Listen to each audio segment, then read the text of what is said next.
మీ శక్తిని స్వీయ అభివృద్ధి ప్రాజెక్టులకి వినియోగించండి, అవి మిమ్మల్ని మరింత మెరుగుగా తయారు చేస్తాయి. తొందరపాటుతో పెట్టుబడులకి పూనుకోకండి. సాధ్యమైన అన్ని కోణాలలోంచి పెట్టుబడులని పరిశీలన జరపకపోతే నష్టాలు తప్పవు.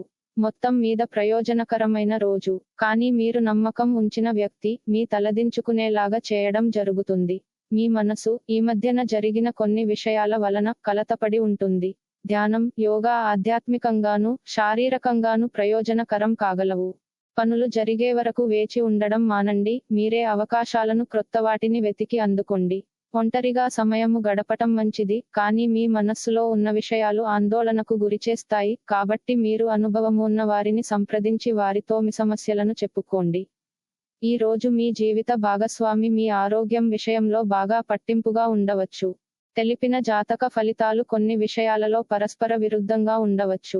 వ్యక్తిగత లగ్నము, గ్రహస్థితులు మరియు ఇతర కారకాల ప్రకారం జాతక ఫలితాలు ఒకే రాశికి చెందిన వ్యక్తులకు వేరు వేరుగా వర్తిస్తుంది. కావున అన్ని ఫలితాలు అందరికీ వర్తించదు అని దయచేసి గమనించండి. రోజు రాశి ఫలితాలని తెలుసుకోవడం కోసం ఛానల్ ని సబ్స్క్రైబ్ చేయండి.